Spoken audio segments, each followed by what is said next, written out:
Being one true battle that shapes the history of Vietnam, Battle of Dien Bien Phu proves the patriotism and unwavering belief in freedom of Vietnamese people. The victory of the Viet Minh force against the French Far East Expeditionary Corps on 7th May 1954 is still being commemorated every year. Among those who contributed to the Viet Minh force, Chief of Military Force Do Ba Duc's story is little known.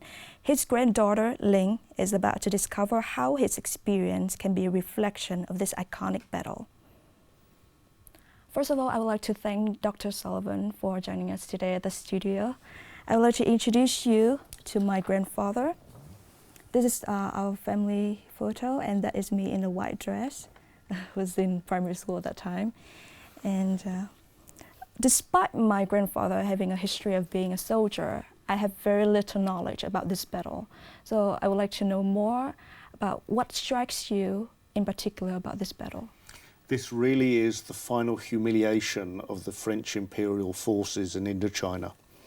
After 8 or 9 years of trying to defeat the Viet Minh, it comes to trying to defend one crossing point to Laos, and the failure to do so really set France back many, many years with regards to their own military pride.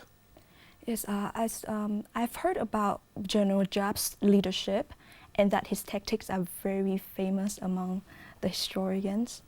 We would probably consider General Giap as the finest general of the 20th century.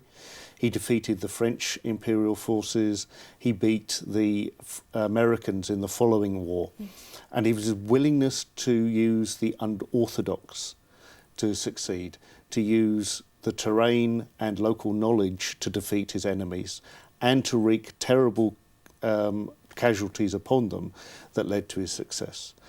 It should be said that was at the cost of many Viet Minh and later Viet Cong lives, but he was ultimately effective.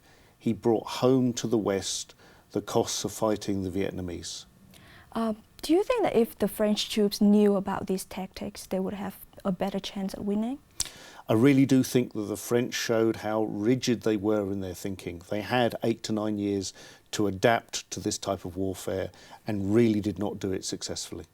My grandfather was captured and tortured by the French troops because they wanted to get information from the Viet Minh side.